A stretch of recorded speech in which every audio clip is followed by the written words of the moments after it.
We'll get an all quiet. I'll do the intro to the show. We'll even play the theme music, which you'll probably hear. If it sounds messed up, don't worry about it. I've got a good recording here. Sometimes the processing between us kind of gets in the way of that. We'll do the episode. We'll end the episode. We'll say goodbye to the listeners. Don't leave the studio at that point. We'll kind of cut the tape and then say a more formal goodbye to each other. Does that make sense? Yeah, totally.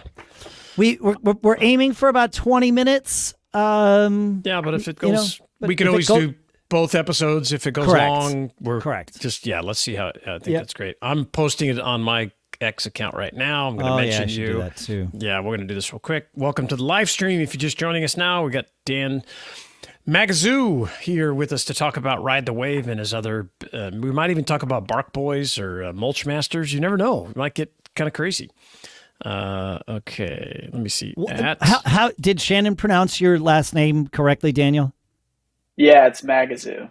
Magazu. Thank you. Perfect. That's a cool last name. I like that.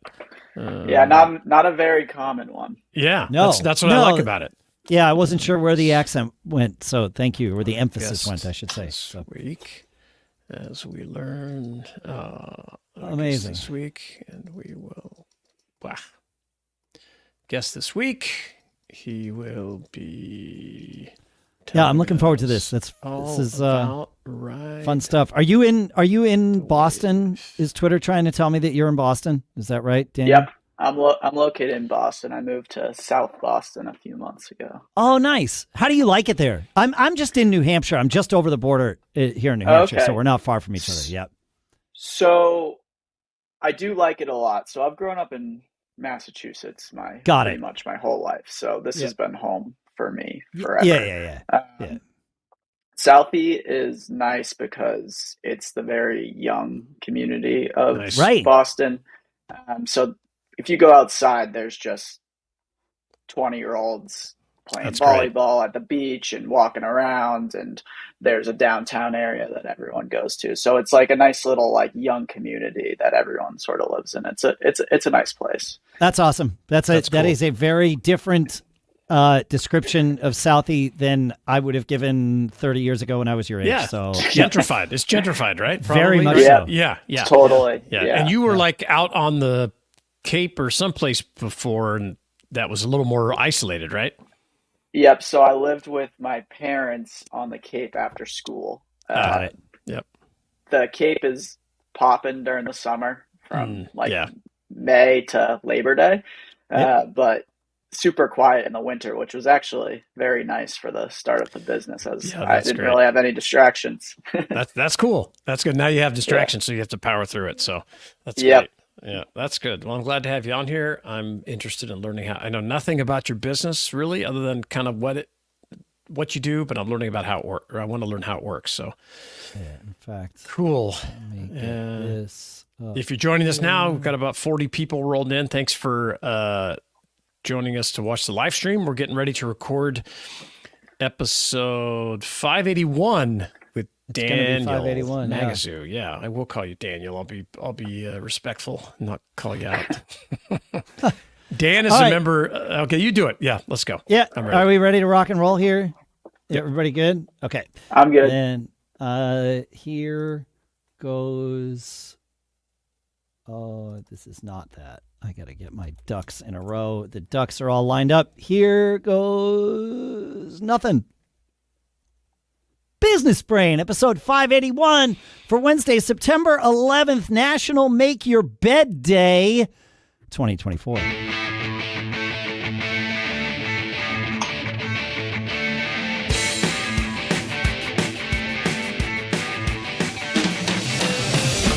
Greetings, folks, and welcome to Business Brain, the show where we take an idea or three, we dissect it, we analyze it, we use it to help tune our business brains each and every time we get together. Here in Durham, New Hampshire, I am Dave Hamilton. And out here still in Lafayette, California, I'm Shannon Jean, and it's Make Your Bed Day, huh?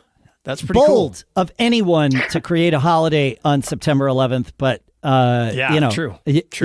Yep. But it is. It's National Make Your Bed Day. I think that, and I've read a few business or kind of life coaching books or whatever that talk about the number one thing you should do is make your bed in the morning every day.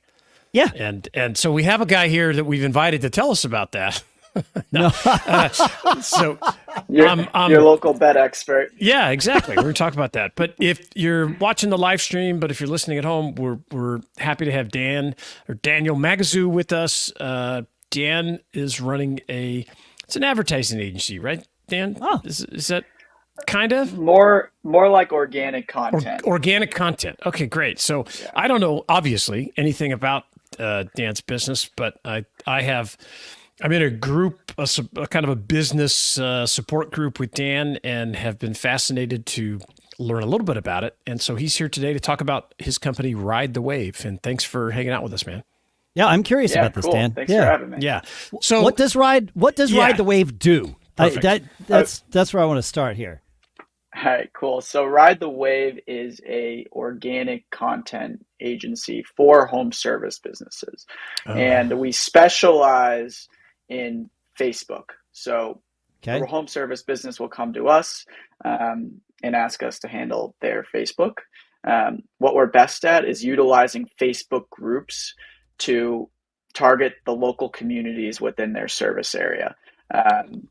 And that's sort of the unfair advantage, is that most of these companies aren't utilizing the local Facebook groups. And that's something you really need to do to get engagement on Facebook, because if you're posting from just the business page, you're not going to be getting any engagement at all. So Facebook groups is sort of the hacky way to get engagement and reach your target customer, because within these Facebook groups are just a bunch of moms who are the ones who buy home service.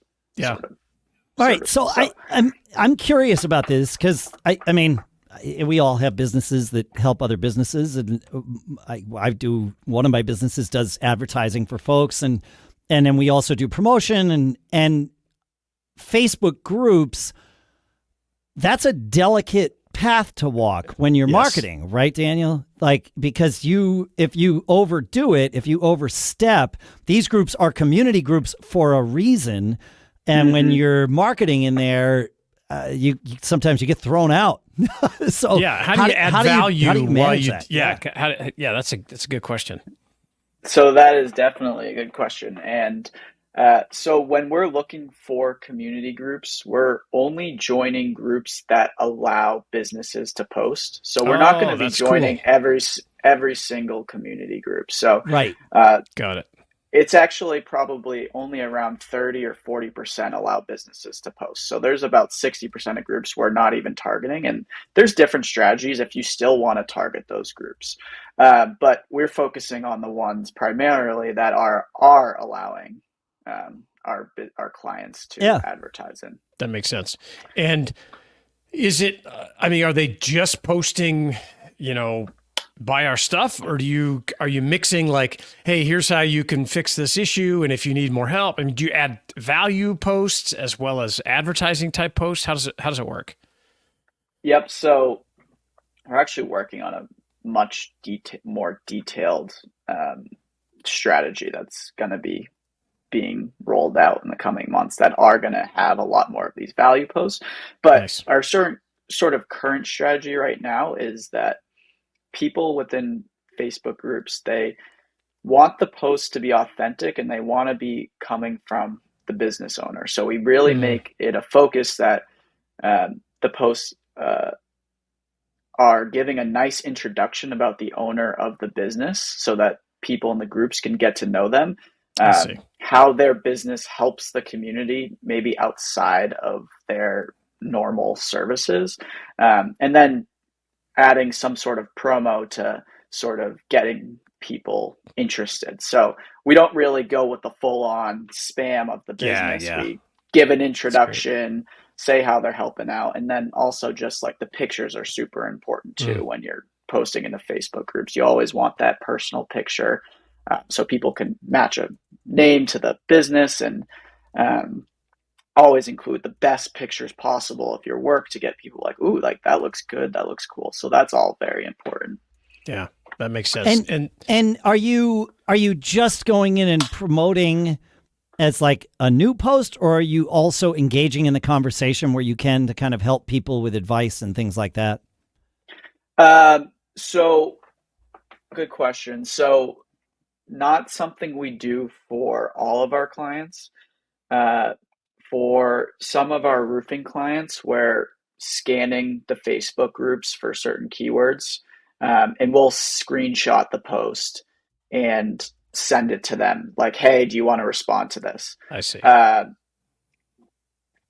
We have just almost finished building out our tool that sort of does that for us, and that's been allowing us to do that. So that's something we've just sort of started, but definitely a way you can gain trust within these communities is by providing answers to the questions that are people asking. 100%. Makes sense. Yeah. And are your, so they're posting stuff, and then are you trying to get them to the business's Facebook page or outside on their website, or both? So the way we like to do it is we create a small landing page for them that is built on Jot form. Okay. And the reason why we do this is because we want to track our leads for our clients so they know what's coming out of Facebook. Now, if I was doing this for my own company, I probably wouldn't use that link as much because sometimes people don't like clicking links on Facebook. So I would either use a professional website or a phone number, or tell the people to PM them. There's a bunch of different things you can do, but for our purposes, our clients like to know what ROI they're getting. So we create a landing page that just for their stuff gets all the leads. Yeah. That's cool. So how did if you're listening to this and not watching, Dan, you're in your 20s. Tell me how where'd the idea for the business come up? How did you start it? And what got you thinking about, hey, I'm going to take a different path. I'm not going to go work for someone, get a paycheck, and I'm going to build something on my own. How did you get there? Totally. So 5 years ago now, I was a freshman in college. COVID began and we got sent home. We were sitting at my house bored. My parents wouldn't let me hang out with my friends indoors, but for some reason they would let us hang out outdoors. And that's when the three of us decided to start a landscaping business. We had all worked in the industry the year prior, and we thought it'd be a fun way to make money because there wasn't really jobs available, and to spend time together. We didn't really know how to get started, so I had known that all the girls in our grade, they would post to local Facebook groups to get babysitting jobs. So I posted something super simple. I was like, in my local town community, I was like, hey, I'm Dan. We just got sent home from college for the summer. Would love to help anyone out with their landscaping. And I think like 10 people had reached out, and that's where we got like our first 5 customers. And that was sort of the start of the landscaping business. That's killer. Yeah. So that's how that landscaping business started. And I ended up running it the following years, but not my friends ended up doing other things, but I took over and did it by myself my sophomore, junior, and senior year of college. So in May of 2023, I graduated school. I had a job offer from Amazon because I did a co-op there in the fall, and I was thinking to myself, do I want to work or do I want to continue the landscaping business? And I ultimately chose to continue pursuing the landscaping business. And I thought that my next sort of 5 years would be growing that. So May of 2023, I hired 6 full-time employees. I think we had 4 part-time employees, and really scaled up the Facebook approach. So instead of just posting in Franklin, my hometown, I was posting in any town I was willing to travel to. And it filled up my summer. And just a little background on the landscaping business, it's mostly mulching. So we would mulch people's yards, which happens primarily from May through the July, and it starts slowing down in August. So in September, I no longer had school to go back to, and I needed to make money still. Is when I was like, why don't I try to help other people out with this Facebook group stuff? So I reached out to a home improvement company in my hometown. We met and he said, go for it, try it out for us. And at the same time, I reached out to a guy on X who owns a custom built pergola company and said, hey, I want to try this out for you. And he also agreed. So I had those two original clients and I did it sort of as a test run for them. Nice. Were you doing it for free for them just to see if it would work and learn how to do it, or did you charge them? So those two original people were on a commission-based deal. Okay, so it performed, or they didn't have to pay. Yeah, essentially. Nice. So that was the easy pitch for them, and they were like, "Yeah, all right." They were like, "Let's try it out," and that's actually how I got started. And then in January, it was going super well for the both of them. I asked them for referrals. They sent them my way. February, I started writing more Twitter content or X content, writing case studies. And that's how I got my next batch of sort of clients. And I moved away from the commission structure into a more like reliable monthly retainer structure, and continued posting on X. And I haven't been posting on X as much recently, but a lot of my clients now just come in naturally through referrals. I have my foot in the door with a couple franchises, and they just know about me and email me when they need work done. So works nicely. And now I actively work with over 50 plus clients. Great. What a story. And these 50 clients aren't just in your local area, right? You're doing this nationwide across the U.S., right? Yeah, it's across the United States. Yeah.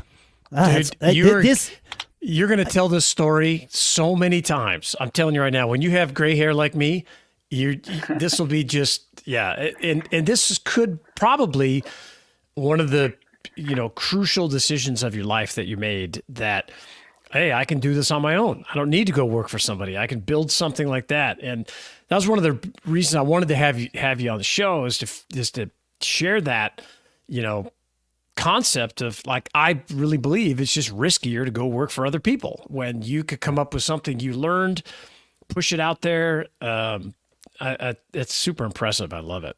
There's two things that I kind of want to highlight here. Number one is the point at which you pivoted from running your own landscaping business, because you couldn't run a landscaping business in the winter here in New England. It doesn't work that way. You'd have to become a snowplower. That's what everybody does, right? But taking this lesson and this skill that you had developed and spinning that off into a business to help others, that like people often say, gosh, I don't have great ideas for businesses. Think about what you're doing for yourself and how can it be put out there.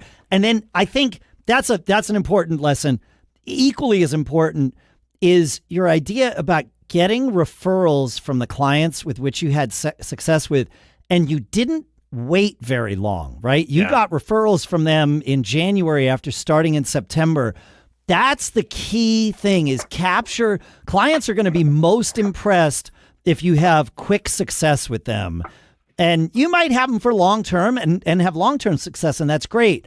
But it's that early success that gets you the best referrals that then gets you more business. And I kudos to you for doing that. I think that's great. Yeah.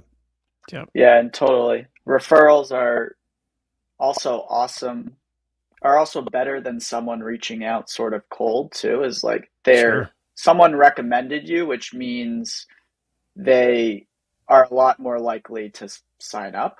Yeah. It's less convincing and more of an easier sell. So that's why I've sort of tried to pivot away from Twitter a little more and focus on building more like sort of relationships so that I don't have to rely on content to get clients. I'd rather it just sort of grow naturally.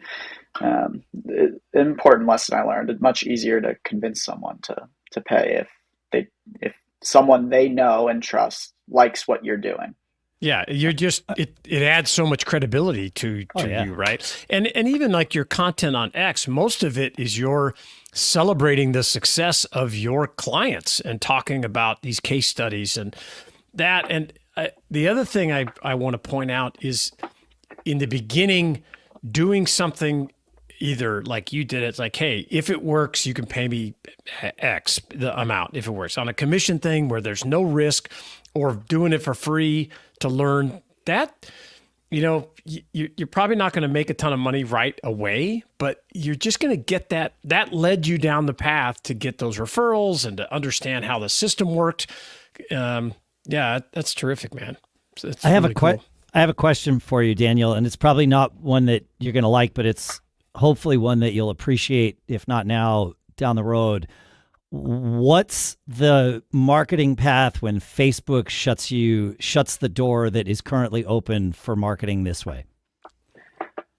Wow, man, this is a question I've been pondering. And Good. Something I'm very scared about, honestly. Good. Whether they either restrict businesses from promoting in groups altogether, or admin just gets sick of it.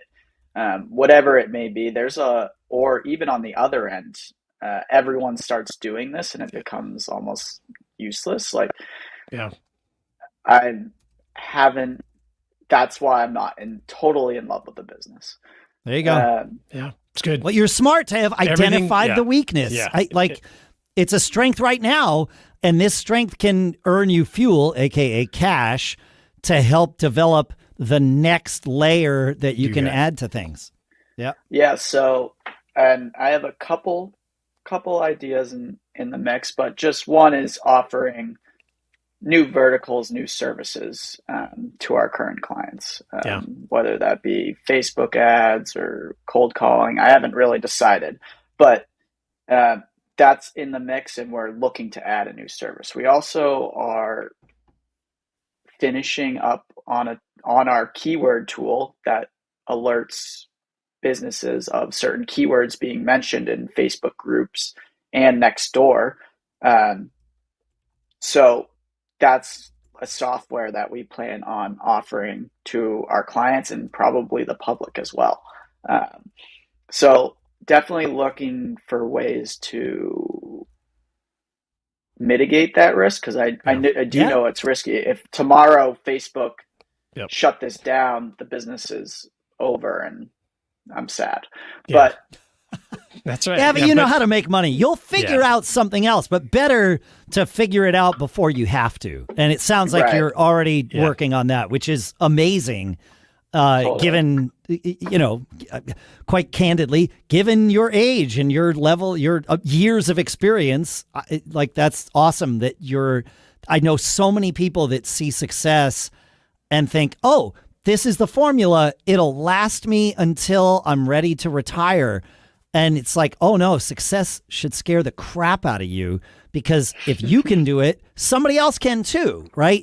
Totally. And so what do you do next? Yeah. Yep. Everything changes, right? There's business is very cyclical, and ideas and the public's finicky, things change. So that what you're doing now is putting all these systems in place that allow you to pivot to new things. And the fact that you're thinking of it while things are going well, that's the important part. Not waiting until, oh no, what do we do? Dave and I have owned a business like that, and to where you kind of lose, you got to get out ahead of it, right? That's the thing. It's just keep thinking like, this is awesome. What other services can we play? Yeah. What else can we do? How do we get these people here? How do we do this? Because those people trust you, right? And that's hugely valuable. That trust you have in your client base it's very, very important. Yeah, success can breed complacency if you're not careful. You're talking to a couple of old guys here, dude. That's just what happens. It takes a few times where you're like, wait, I made it. I got this business figured out. I owned a company in my 20s too. We were killing it, dude. I mean, I was blown away how quickly we found success. And then I was blown away how quickly we screwed it up. It kind of comes both ways. Yeah. Oh yeah. Yeah. It even when you know it's success, you're like, okay, great. Because you work really hard to get somewhere. And then it's like, oh, it's working. Whew. Nope. Yep. Don't do that for very long. Like as soon as I do that now, it's like, that's the warning sign. I'm like, oh, I got to figure out what's next. Yep. Yeah. So let me ask you, how many people do you have helping you run the business now? We got, I think, 20 people now. Wow. So there's a lot of, because it's this organic, non-automated kind of business, right? You got to have a lot of people involved. Right. So Facebook is very, very against automation, and they'll suspend counts if they think it's the case. So it has to be done manually and within their sort of automated spam checkers.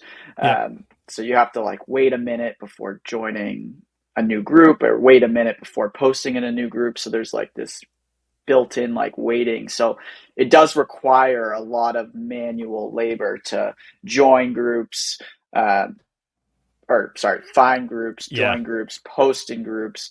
And then also we track the data very intensely. So they have to sort of input that data pretty sophisticatedly, and just requires a lot of labor. And so have a lot of help.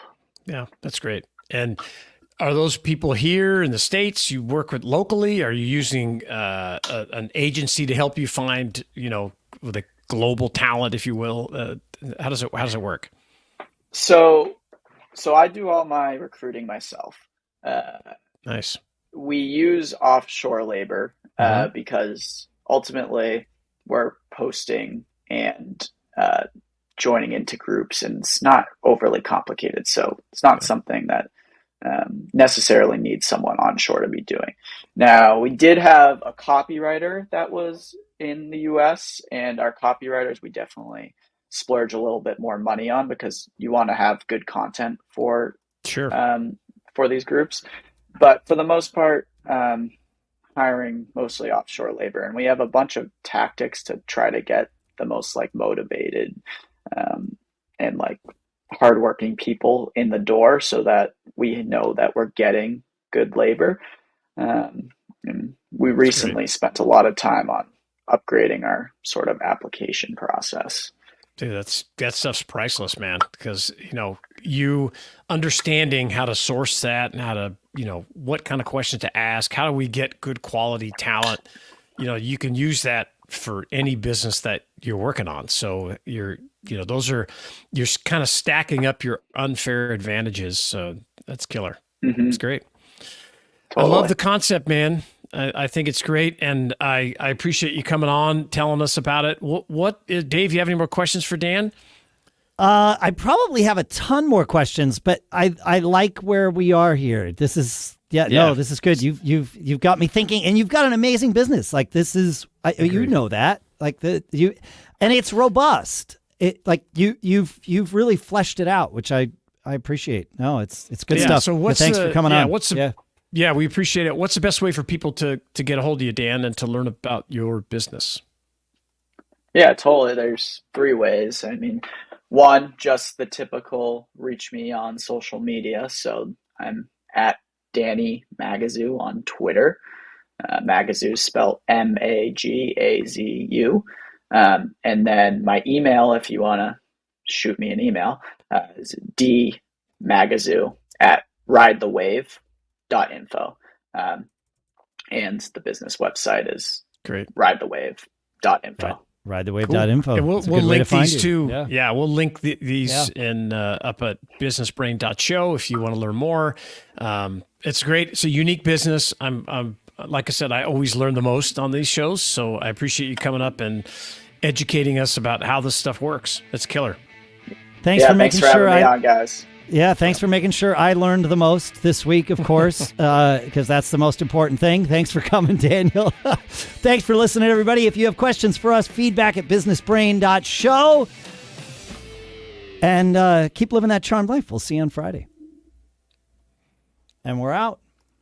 Awesome. That was great, dude.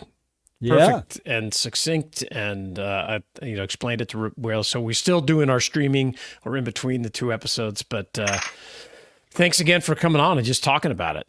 It's cool. Totally, no problem. So next episode, or do we do pretty much the same thing, or different questions, or? Yeah, we're gonna bump you, and we're gonna just talk. Yeah, so Dave we're gonna and I say will goodbye. just, The pressure is off, my friend. You can relax. You can chill now. That's right. It's Miller time. Yeah. So Dave and I will just come back. We'll probably talk about the episode, your business, stuff we learned, kind of just pick it apart a little bit, and cool. And then we have a couple other topics I'm sure we have in the pipeline to talk about. But so this one will come out tomorrow.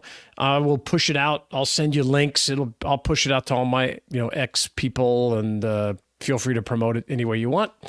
And I appreciate you hanging out, man. It's great. It was a pleasure meeting you. Yeah, this is I love what you've done here. I think it's great, man. Yeah. Yeah, no, and I appreciate you guys for having me on. I know the impact that these can have for anybody. It's always good for people to hear you talk. So and if you know of anybody else, if we know of anybody else you think we should talk to about their business, please send them my way up on X. So, and then I'll see you in the cowboy content. I'll see you in Nashville too, coming up. Couple months. Yeah, let's do it. Yeah, I'm excited. I just bought my plane ticket yesterday. Oh, I got to get mine. Yeah, right on. Okay. All right, dude. We'll talk to you soon. All right. Take care. See you. Thanks, guys. Pleasure meeting you. So your Twitter booster group is getting together. You're having a gathering. We're doing a get together in Nashville. I don't know. Nice. How many of the 10? I think maybe 6 will make it. Okay. But we want to try to get together, and these guys have been super impactful for me. And it's now it really has turned more into just a business group versus, hey, I don't know what I'm doing on X or whatever. Got it. That makes sense. It does. Okay, that's good. We do a call every 2 weeks. We get together and again just talk about what problems you're having. Yeah, opportunities, all that kind of stuff. So I really enjoy it. That's great. Do you want to talk about for a Friday episode? Where is my show ideas? Okay, so that was 581. If you're listening to the live stream, thank you for hanging out. We just got done interviewing Dan Magazu from Ride the Wave. It was great. And now we're going to come up with our Friday topic, which we usually do before we start the live stream. So now this is how the sausage is made here. This is it. We could talk about Dan's business, and I do have, how to handle, I mentioned that when we first started, how to manage when people let you down. It's just a constant that I have another, I wanted to talk about being coachable. I was just going to say that's another one I have on the list here. Why don't we talk about being coachable? That's probably more. That's probably more optimistic. For a casual Friday. Sure. I like that. I like it. Okay, good. Let's just do that. We'll just. I don't know if you have an intro topic. Yeah, we'll just jump right into it. Do you have one? I probably do. I have one. I could talk about actually the cost of exposure that I've been going through now that I have 30,000 followers. There's been a couple some feedback. I could talk about that. All right. Got my website hacked. Got my Facebook hacked. Oh yeah. I don't know if that's worth discussing or.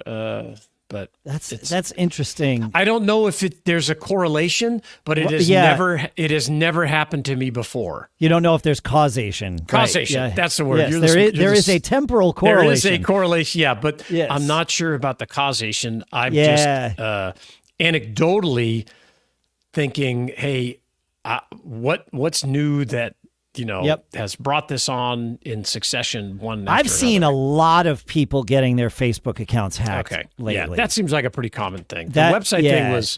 The website's probably... crazy. You were promoting the website there, so that makes sense. Makes sense. But we can talk about whatever you want. You know me. I'm happy. To think if I have anything else.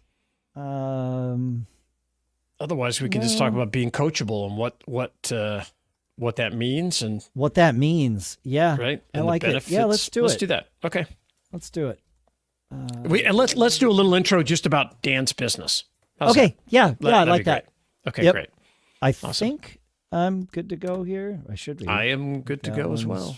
Ready to rock. That's still going so slow. Okay. Well, it's fine. Whatever. Why is that? Okay. We're gonna do this anyway. Yes, we Here are. goes nothing. Actually, I can turn off the super audio processing because we don't have Dan on anymore. Yep. Okay. Here goes something. Okay. Business Brain, episode 582 for Casual Friday, September 13th, Programmers Day 2024.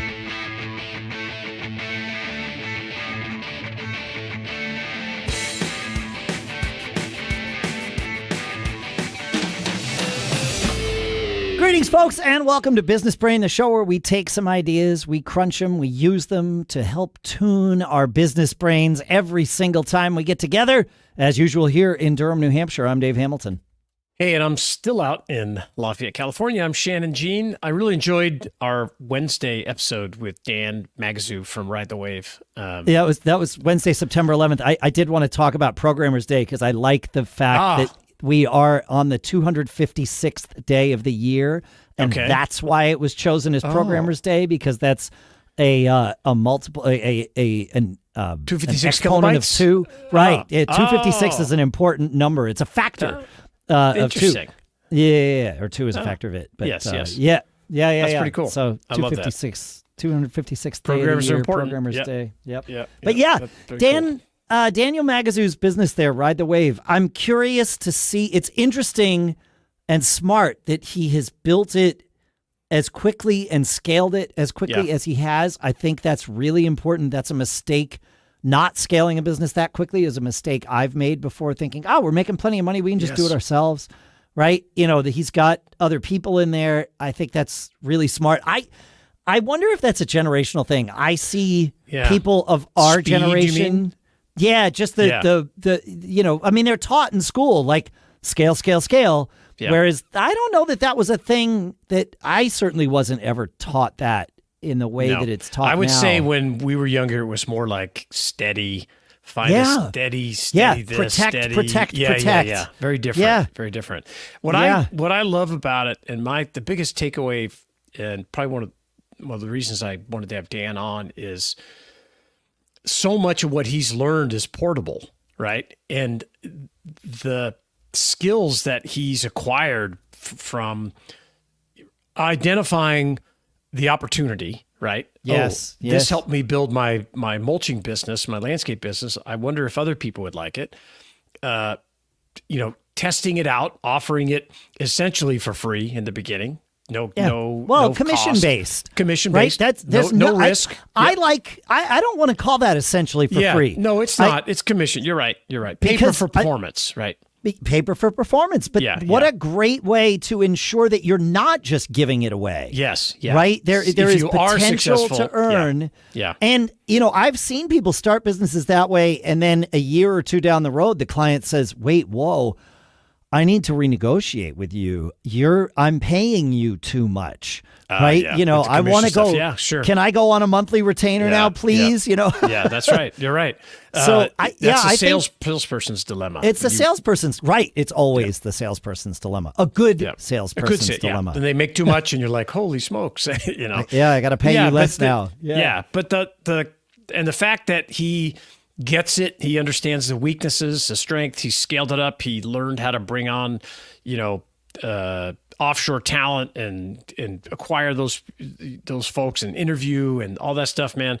It's just the next iteration of Dan. What he does next is going to have all those skills already under his belt, and his confidence level will just be so much higher. And, the future is bright, man. When you understand that, because I work with a lot of people that don't take those steps in their 20s, and they're in their 30s or 40s, and now they're talking about, okay, now I want to go work for myself. How do I do it? And it's a whole different animal.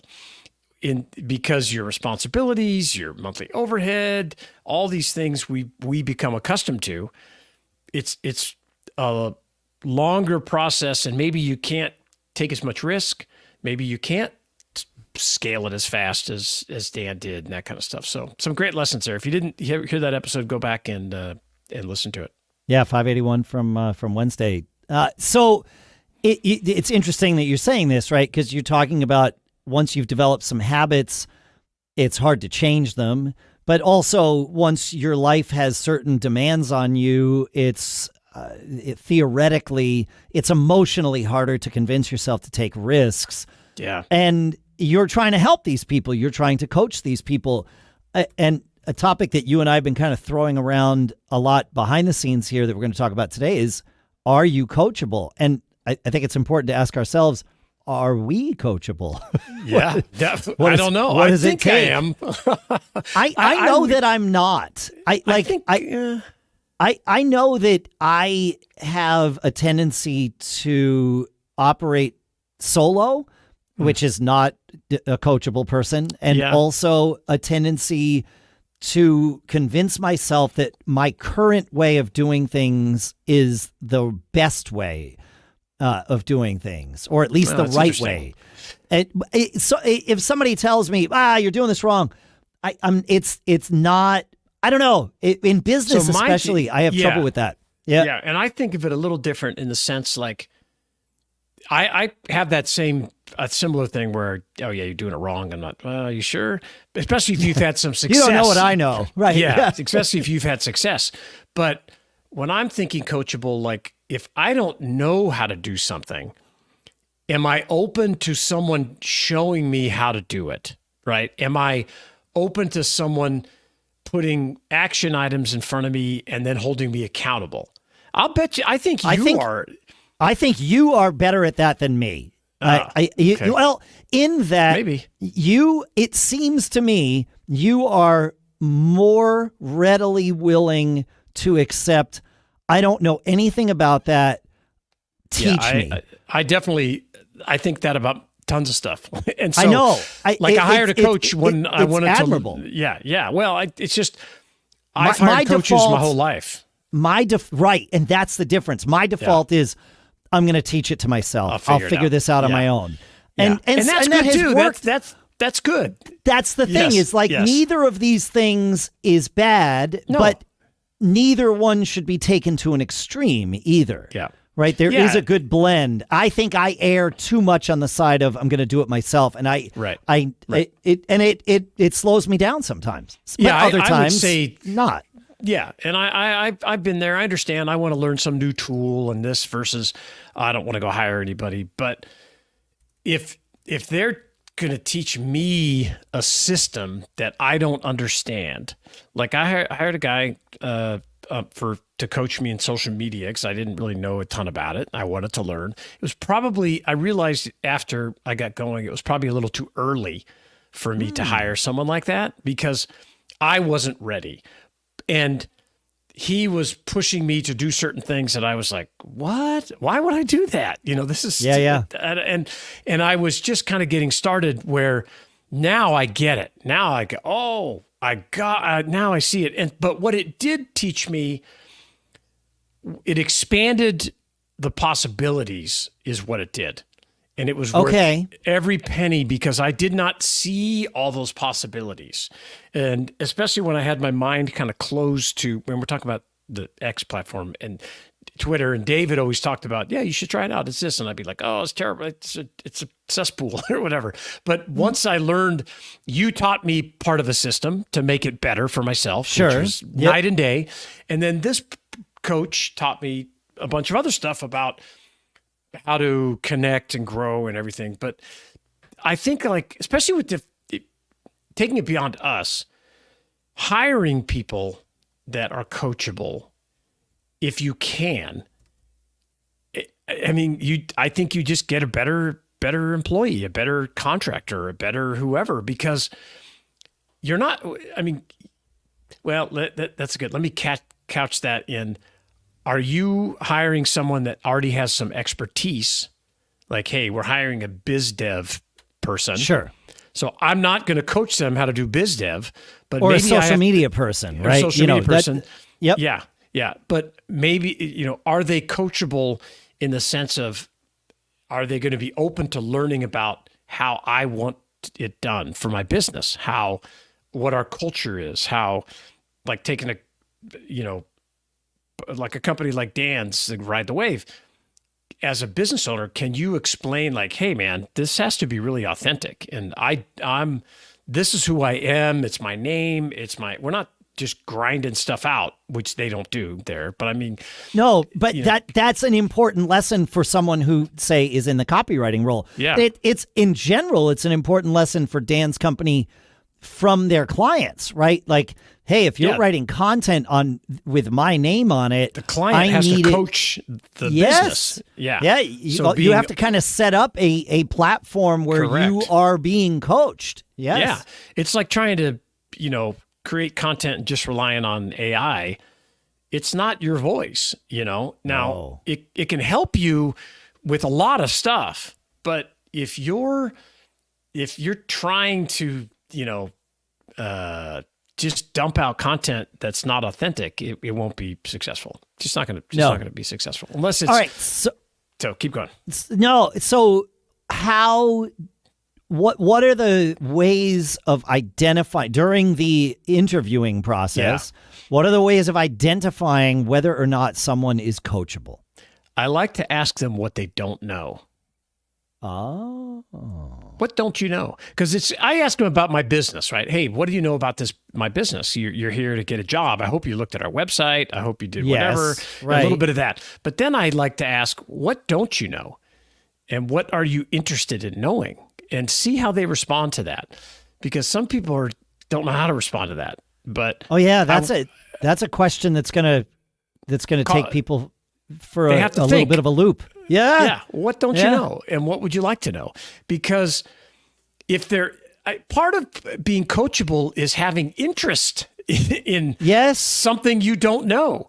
So if you don't have any questions or you think you know it all, no, I looked at your website. I know everything about your business now. That's not an answer that, I'm not. Yeah. I want to go, well, where do you guys get all your stuff? Or how do you process things so quickly? How do you do this? And who fixes what? I mean, I don't know. You could just come up with all kinds of responses. But I think that's a good place to start is, what don't you know? And what would you like to know? And see how they question what they come. And then I also think you kind of have to be self-aware, right? And this is very, I think, difficult to test for. I don't know the right questions, but if you're self-aware of things you're good at, things you're bad at, or whatever, that helps you because then you go, wow, man, if I could learn how to do this, it would really help me because I know I'm weak in this area. Yeah. Right? Like I try to be self-aware. I suck at accounting, right? So I'm constantly trying to find people to help me with accounting. I know how to sell anything. I can solve most problems with more sales, but I'm not good at the bottom line. So you got to be self-aware. Try to find somebody that can take over those weaknesses. Yeah. I would say that self-aware people are generally more coachable. Or at least, yeah, I would say that. I mean, I too prioritize self-awareness and I'm not coachable. So maybe that's something that I need to ruminate on. Maybe. But in terms of sorting out whether or not a potential hire has an interest in self-awareness is I don't know what one sort of question would be that you could ask. But I think you can suss it out over the course of, if you're talking to somebody, you do a few 20-minute interviews or whatever it is. Definitely. You're going to be on the lookout for that. And the terms and the way they talk. Yeah, the way they talk and everybody's going to make a mistake about something.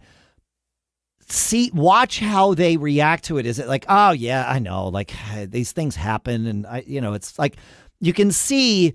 Are they trying to cover it up or are they trying to just accept it and it's a thing and it happens and it's okay?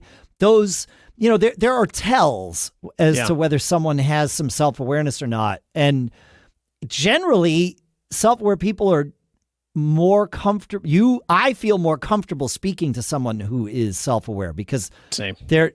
So, look at how you're reacting to them. Try to be self-aware about you, and that will tell you how they are. I think. I like that. I think that's one way.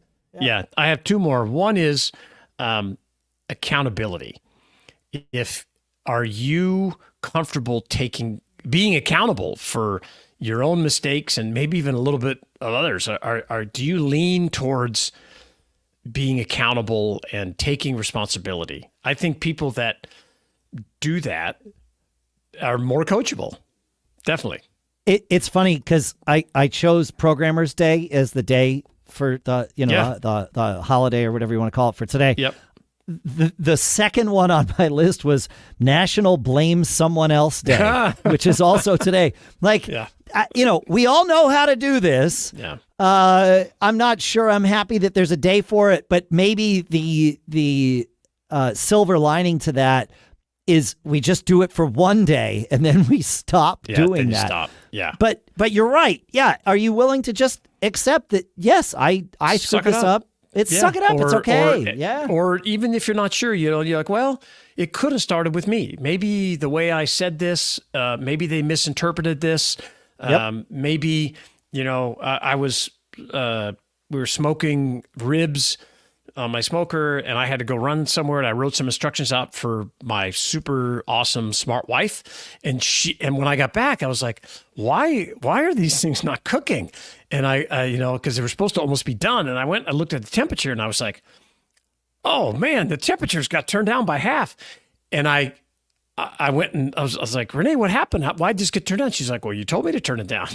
And I was like, well, let me look at this instructions because maybe it started with me. And sure enough, the way I wrote it, you could easily have interpreted once you do these next steps, the temperature's this. And so I err on the side of... That's like the Ed Asner skit on SNL about the nuclear reactor, where he's like the boss of the nuclear reactor. Right. And he leaves on vacation. He says, remember, you can never add too much water to a nuclear reactor. And he leaves. Right. And he gave them several instructions like that. And then they spent the whole time while he was gone, like, well, did he mean this or did he mean that? And they went back and forth. And finally, of course, at the end, the punchline is they blew up the reactor. I think accountability. And the other one is optimism. I think if you're an optimist, and I think there's ways to test, mainly having discussions with people. Optimists, I think, are more coachable because they're more expecting a positive outcome. And I think that, like, if I'm going to spend money on a book, a course, a coach, I'm expecting a positive outcome, man. And I'm going to make it because I'm expecting that positive outcome. I'm going to work hard to be coachable to make it positive. So it's almost like a self-fulfilling, prophecy thing where you're like, oh, I'm buying this coach, or I'm hiring this coach, or I'm buying this book. Buying a book or whatever. You have to believe that it's going to work for you. Otherwise, you wouldn't buy it. Yeah. Of course not. If you look on like X, there's lots of people that talk about courses and guides. And I'll bet you dollars to donuts, the people that just rip them apart and tell them they don't work, they're pessimists. Yes. And of course they're not going to work for them. That's just the thought process. So optimism, accountability, I forget the other ones, but you can listen to the show. You can listen to it when we get started. You can rewind. Yeah. But anyway, I think being coachable at every level of your life or your career is the way to go. And whether it's relationships or, at work. There's always something to learn. It's part of why with one of my other podcasts is Mac Geek Gab, where we're answering people's questions, sharing tips for Apple users, right? Yep. And we start the show by saying the goal is for each of us, hosts included, to learn at least 5 new things. I like that. Yeah. And I started saying it so that we, the coaches, the hosts, would set the mindset so that it was okay for us to learn, because I know we're going to model what's going to happen for our listeners. If we say, well, I knew that, or I knew that, well, then when they say, well, I didn't know that, those guys are effectively calling me stupid. Right. No, that's like, right. We're all in this together. Do you have a little bell that you ring and idea of, there's number one, ding. There's number two, we actually ding. do. We play this bell. That's the there one. There you go. See, that's awesome. I love that. It's a signal. It's a signal. I had to shift to my different cart system because I have one for this show and it's not in that because we don't use that. That's But cool. yes, I love that. The That's little a great signal idea. when we learn something. Yeah. That's because really cool. it what I have found though is by saying that week after week, it has programmed me to be more open to learning new things. And yeah, that's right. And not only is that good in general, but for that show, now I'm more aware of, wait a minute, that's a cool thing there. I'm going to put it on the agenda to teach our audience. Yeah. You're more coachable than you think, Mr. Hamilton. I think you're probably right. I'm trying to be better about it. I don't know. It's good. Hey, what I'm aware of are the times when I have not been coachable, right? Like, that's the part, because I know I want to be. Yeah. So I just beat myself up for the times when I've failed at that. I get it. So if you're listening, so we have 215 people on the live stream right now. Yeah. If half of you went to your podcast app that's on your phone or on your desktop and subscribed and followed us, it would make me very happy. Do you want to be in the optimistic half that wants to continue to learn and be coached, or do you want to be in the other half that's like, I'm just going to click and move forward?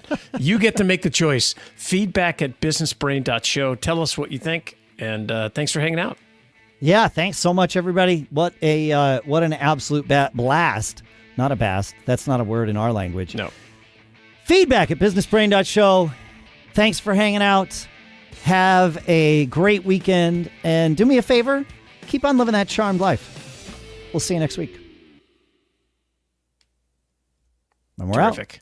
I know there's people furiously clicking subscribe or follow right now in podcast apps. So you great. You could go to I could put the URL up, but it's kind of tough to get. I put it in the comments. There. Okay, great. Yeah. It's tough to get people to where you can click that.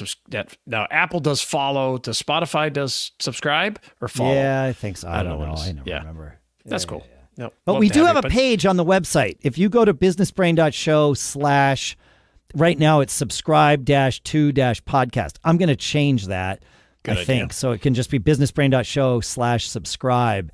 And then you can, you get to this page where, yes, you can subscribe to the newsletter, of course, but then also here's all the links. Just pick your favorite one and go. Yeah. So that's great. That's cool. And then let us know what you want to hear about. This is our 582nd show. We've been doing this for a decade.